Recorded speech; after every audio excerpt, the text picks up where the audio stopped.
Today, we're diving into the shocking public killing of a Ugandan government minister, Charles Engola. Now, on the surface, this should have been a pretty straightforward case, but as you'll see, it spiraled into a massive national mystery. Right from the get-go, this was not treated like a simple crime. The story just shattered. It broke into all these competing narratives. So what are we looking at here? A straightforward murder? A deep, dark conspiracy? Or maybe a cover-up?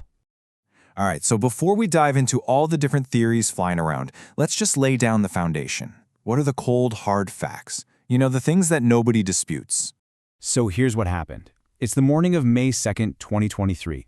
We're in a suburb of Kampala, and the state minister, Charles Engola, is shot and killed. But the most shocking part, the detail that just stunned everyone, the shooter wasn't some random attacker. It was his own bodyguard, the very man tasked with protecting his life. And we need to be clear, this wasn't just some low-level bureaucrat. Charles Engola was a huge deal. He was a retired colonel, a respected military man. He was a sitting member of parliament, and on top of that, the state minister for labor. So when he was killed, it sent absolute shockwaves right to the very top of the Ugandan government. Okay, so with a major public figure dead, the authorities had to get out in front of it, right?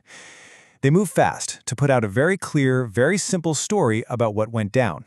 And this became the official narrative. So according to the official line, the bodyguard, a man named Private Wilson Sabiti, is the one who shot the minister.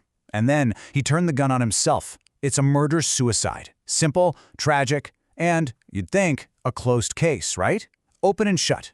Now, publicly, the government said, look, we don't know the motive yet. Please don't speculate. Let us investigate.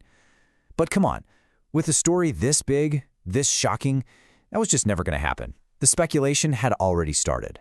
And yeah, almost instantly, that official story started to get challenged. Big time.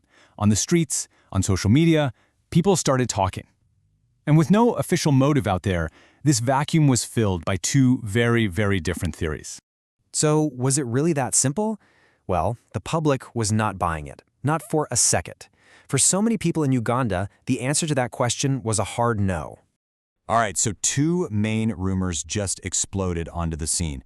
The first one came from eyewitnesses who said they heard the guard shouting about money, about not getting paid. And that story, man, that really struck a chord with people who knew about the financial struggles of junior officers. But then there was a completely different rumor, that the bodyguard wasn't upset about money, he was mentally unstable and had a whole history of disciplinary issues. And this is where things get interesting. The government came out and pushed back hard, specifically against that first rumor, the one about unpaid wages. They flat out denied it, but that denial just made a lot of people even more suspicious. You know, why come out so strongly against that rumor, but stay quiet on the other one?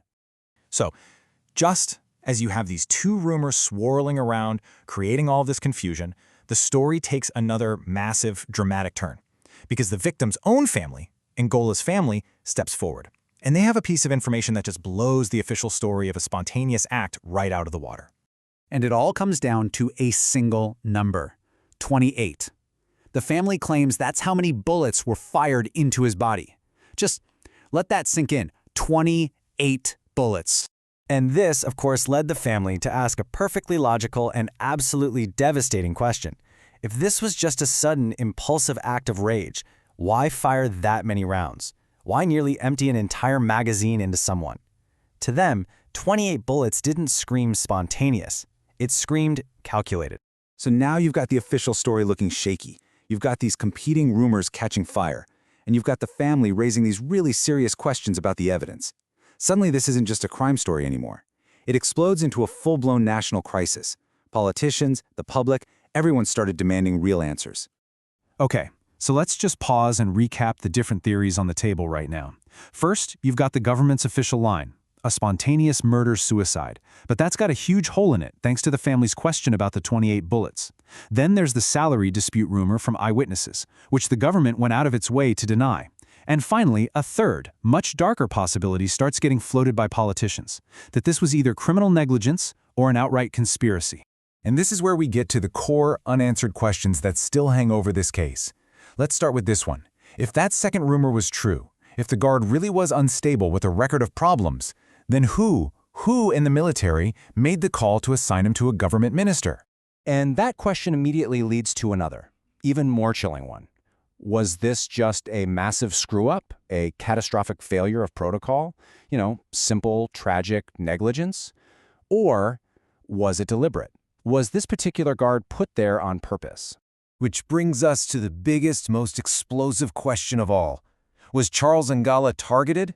Was this actually a political hit?